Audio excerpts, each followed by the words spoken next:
गुरवे गौरचन्द्राय राधिकायस्तदालये कृष्णाय कृष्णभक्ताय तद्भक्ताय नमो नमः। यस्य प्रसादात् भगवत्प्रसादो यस्य प्रसादान्न गतिकुतोऽपि हेयं स्तुवं तस्य यशस्त्रिसन्धं वन्दे गुरुश्रीचरणारविन्दम्।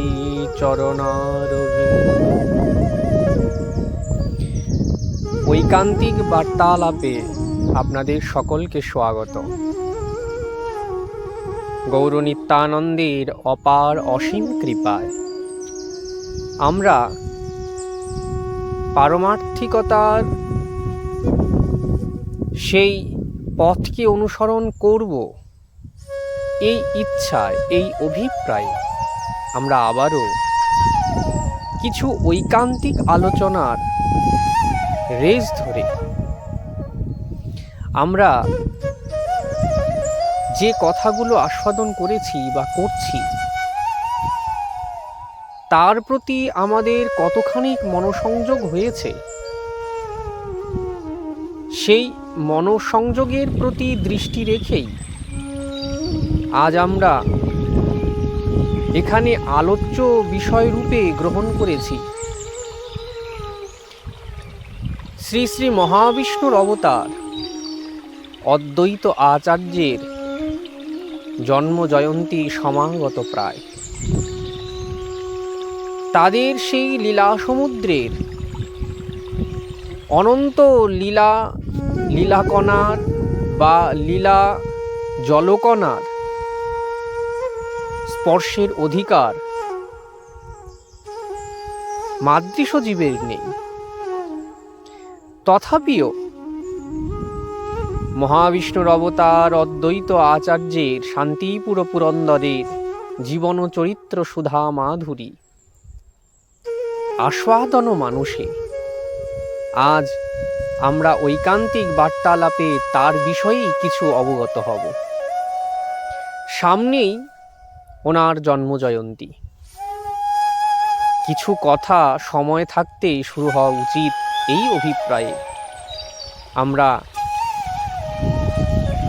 সে কথার দিকে শ্রদ্ধা রেখে, ওনার শ্রীচরণার দিকে শ্রদ্ধা রেখে ঐকান্তিক বার্তালাপের এই অভিপ্রায়কে জ্ঞাপন করছি।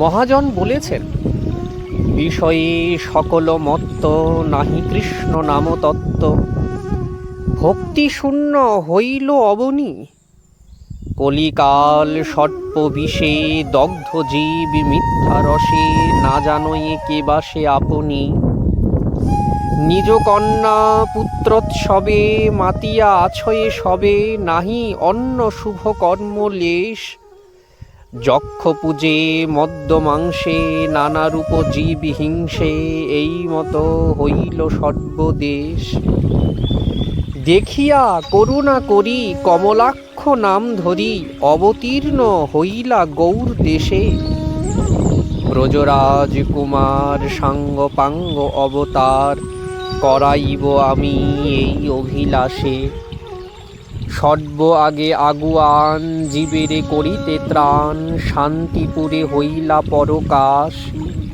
সকল দুষ্কৃতি যাবে সবে কৃষ্ণ নাম পাবে, কহে দিন বৈষ্ণবের দাস।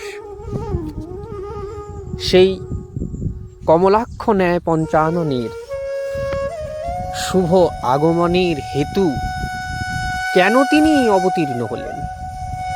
নাভানন্দন রূপে মহাবিষ্ণুর বা সদাশিবের আসবার কি এমন প্রয়োজন পড়ল?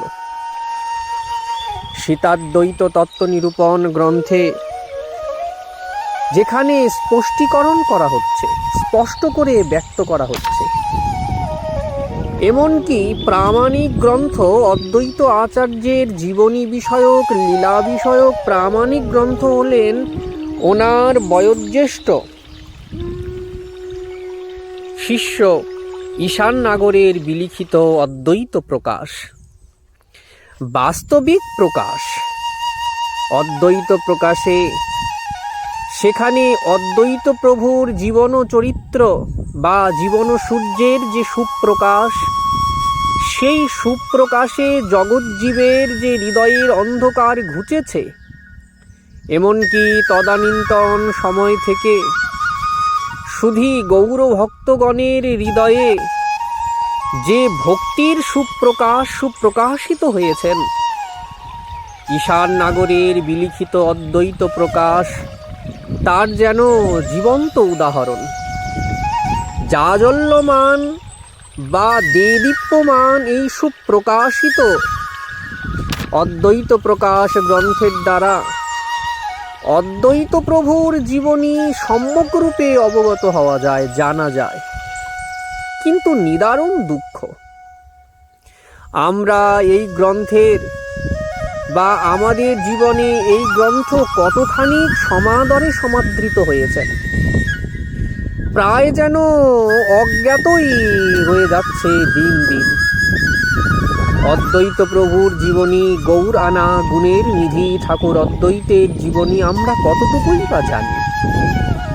যার কৃপায় গৌর পেলাম, যার কৃপায় ব্রজেন্দ্র নন্দন তিনি শচীনন্দন রূপে আবির্ভূত হলেন, যার কৃপায় বলদেব তিনি নিতাই রূপে সুপ্রকাশিত হলেন এই নদিয়া লীলায়, কতটুকুই বা জানি সীতাপতি অদ্বৈতের মহিমা। তো এটা একটা পূর্বের বিষয়। আজ আমরা অদ্বৈত প্রভুর যে আবির্ভূত হওয়ার পূর্বের যে লীলা, কে অদ্বৈত, কে কমলাক্ষণায় পঞ্চানন, এই বিষয়ে আজ আমরা জানব। তো ভক্তি রত্নাকর, প্রেম বিলাস, এমনকি অদ্বৈত প্রকাশ আদি গ্রন্থের যে সুমহান প্রামাণিক যে তত্ত্ব, সেই প্রামাণিক তত্ত্বের উপর ভিত্তি করে বলা যায়, যখন কলিকালের প্রারম্ভে কলিযুগের এই জীবের দুরাবস্থা দেখে দেবর্ষিপাদ নারদ বড় ব্যথিত অন্তর হলেন। না তো আছে এই যুগে সত্য, না আছে তপস্যা, না আছে দান, না আছে ধ্যান। সত্য শৌচের বড় অভাব, এই দুরাবস্থা দেখে দেবর্ষিপাদ বড় ব্যথিত হলেন। যেখানেই যান সেখানেই জীবের এই রকম কলহপ্রিয়তা ওনার মনকে বড্ড ব্যথিত করে তোলে। কি বলবেন, কার কাছেই বা যাবেন, কে এই সমস্যার নিরসন করতে পারে? এই দুরাবস্থা দর্শনে তিনি যখন দুঃখিত অন্তরে কৈলাসে এসে উপস্থিত হলেন বা সদাশিব লোকে এসে উপস্থিত হলেন, তড়িঘড়ি চরণে প্রণাম করলেন। ভগবতী দেবী জিজ্ঞাসা করলেন, মহাদেবী দেবর্ষিপাদ, মুখখানা বিমর্ষ কেন আপনার? মলিন কেন আপনার মন? কেন আপনি এই রকম দুঃখ অন্তরে? আর কিছু বলবার অভিপ্রায়ে নিশ্চয়ই এসেছেন, এটা তো বুঝতে পারছি, কিন্তু মৌন কেন? মহাদেবীর সেই জিজ্ঞাসায় প্রত্যুত্তর দিতে গিয়ে দেবর্ষিপাদ বললেন, দেবী, দুঃখের কথা কি বলবো? মহাদেব সেই সময় তিনি শুনছিলেন। সদাশিব তিনি জিজ্ঞাসা করলেন, দেবর্ষিপাদ, আপনি আপনার অভিপ্রায় জ্ঞাপন করুন, কেন দুঃখ আপনার? মহাদেবের চরণে পুনরায় প্রণাম করে দেবর্ষিপাদ বলতে লাগলেন, এই কলিকালের জীবের দুরাবস্থা দেখে আমার চিত্ত সত্যি দুঃখিত, খুব ব্যথিত। এর একটা উপায় না করলেই হচ্ছে না, আপনি এর উপায় করুন। সদাশিব দেবর্ষিপাদের কাছে এই কথা শুনে তিনিও যেন দুঃখিত হলেন, কোনো উপায় না পেয়ে দেবর্ষিপাদকে সঙ্গে নিয়ে ক্ষীর সমুদ্রের তটে এসে উপস্থিত হলেন। আর সেখানে এসে মহাবিষ্ণুর চরণে প্রণত হয়ে তিনি জীবের উদ্ধারের জন্য দিব্য দেব পরিমাণে 700 বৎসর তপস্যা আরম্ভ করলেন। সদাশিব। সেই সময় দিব্য 700 বৎসর অতিক্রম হয়ে যাওয়ার পর মহাবিষ্ণু প্রসন্ন হয়ে আর সেই সময় দর্শন দিলেন। সদাশিব, কি অভিপ্রায়ে আপনি এত কঠোর তপস্যা করছেন? মহাবিষ্ণু জিজ্ঞাসা করলেন।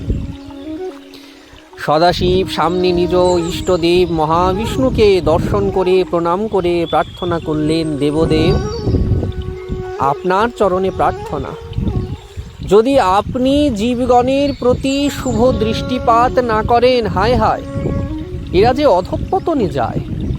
না তো আছে আপনার হরিনাম সংকীর্তন, না তো আছে আপনার লীলার কথা চিন্তন। এরা অকর্ম কুকর্মে এদের দিন যায়। এই দুঃখ দেখে আমার হৃদয় ফেটে যাচ্ছে।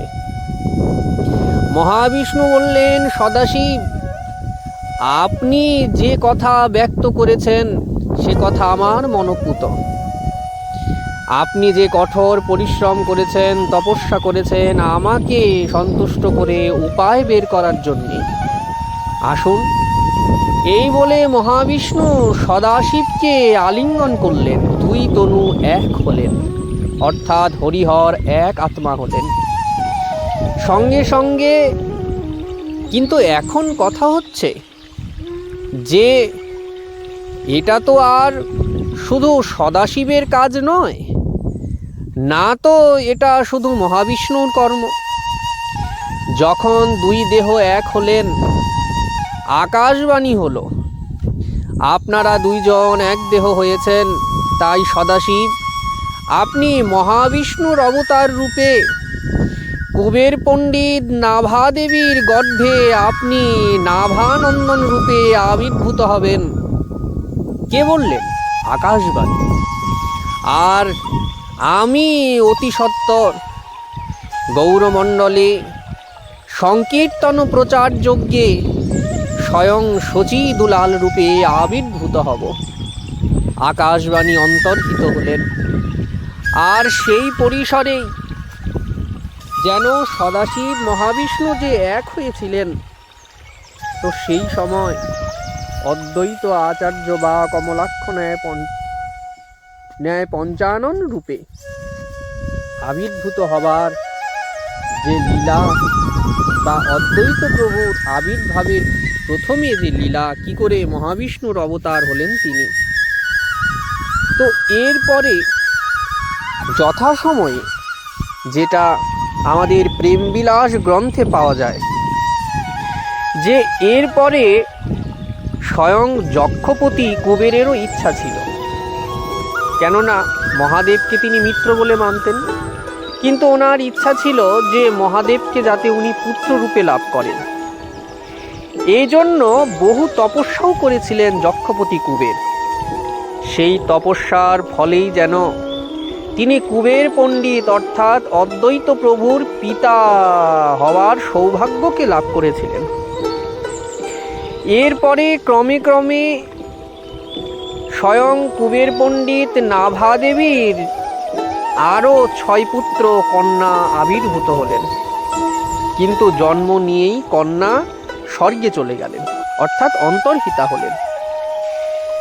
আর যে 6টি পুত্র কুবের পণ্ডিতের, শ্রীকান্ত, লক্ষ্মীকান্ত, হরিহরানন্দ, সদাশিব, কুশল দাস আর কীর্তিচন্দ্র, এই 6 জন হলেন অদ্বৈত আচার্য প্রভুর অগ্রজ বা দাদা।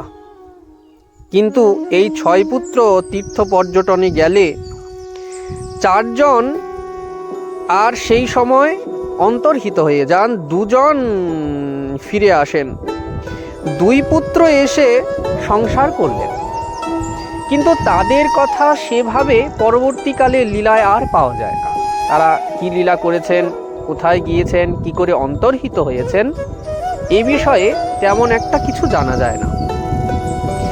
এরপরে প্রসঙ্গ আসে যে নাভাদেবী বড্ড শোকাকুলা হলেন, আর সেই শোকেই নাভাদেবী কুবের পণ্ডিতের সঙ্গে গঙ্গা তীরে শান্তিপুরে এসে বাস আরম্ভ করলেন। কুবের পণ্ডিত তিনি বিষ্ণু ভক্তি পরায়ণ, কিছুদিনের মধ্যে নাভার গর্ভের লক্ষণ দেখা গেল।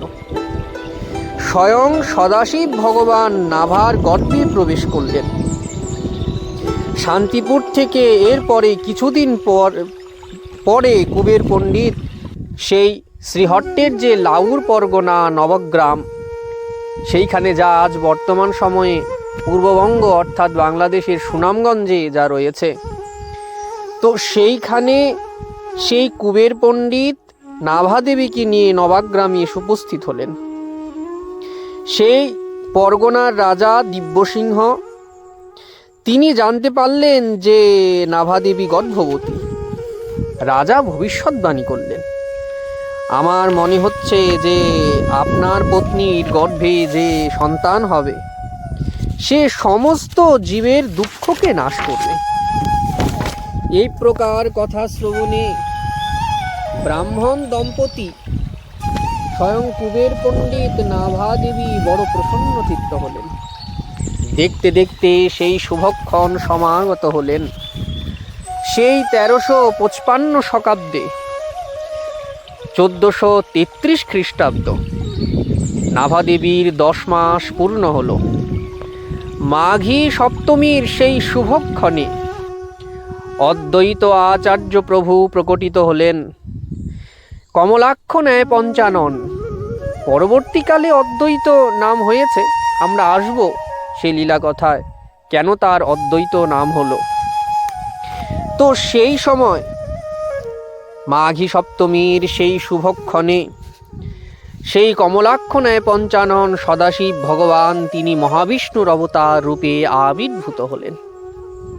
জীবের উদ্ধারের নিমিত্তে ব্রজভক্তি ব্রজ প্রেমকে সংকীর্তনের মধ্য দিয়ে কি করে জীবকে প্রাপ্ত করাবেন, সেই অভিপ্রায়ে মহাবিষ্ণুর অবতার রূপে তিনি অধিষ্ঠিত হলেন। ধরণী ধন্য হল, চতুর্দিকে সুমঙ্গলের সুচিহ্ন দেখা যেতে লাগল। সেই শুভ অবকাশে শুভ সময়ে দেবদেবের আগমনে স্বয়ং পিতামাতা কুবের পণ্ডিত নাভাদেবীর আনন্দ আর ধরে না। সেই সময় মঙ্গল ধ্বনিতে ধ্বনিত হচ্ছিল সেই নবগ্রামের দিক দিগন্ত। আকাশে বাতাসে মঙ্গল বাদ্যের ধ্বনি শ্রবণে যেন আর আনন্দে মুখরিত হচ্ছিলেন নবগ্রামবাসী সমস্ত নরনারী। ইত্য পরিসরে বা সেই সময়ে যে আনন্দ কোলাহল, সেই আনন্দ কোলাহলের যে পরিণাম শুধু অদ্বৈত প্রভুর আগমন নয়, পাশাপাশি নিত্যানন্দ প্রভুর শুভ আগমন, পাশাপাশি ব্রজেন্দ্রনন্দন কৃষ্ণচন্দ্রের রাধা ভাব সুলালিত্যময় তনুরূপে অবতরণের যে পটভূমিকা স্বয়ং অদ্বৈত প্রভুর অবতরণের সঙ্গে সঙ্গে সুপ্রকাশিত হয়েছেন, সেই লীলা কথা আমাদের মনকে সর্ব অবস্থায় আহ্লাদিত করুক, আনন্দ দান করুক, এই প্রার্থনা। তো আজ সেই ঐকান্তিক বার্তালাপের ক্রমপর্যায়ে যে আলোচনা, অদ্বৈত প্রভুর জীবনী বিষয়ক আলোচনার পটভূমিকা বা তার শুভ জন্ম জয়ন্তীতে তার শুভ আবির্ভাবের কারণ, আবির্ভাব হওয়ার পূর্বে যে লীলা, সে কথা আমরা আস্বাদন করলাম। এরপরে যথাবিহিত আমরা পরবর্তী লীলাগুলো আস্বাদন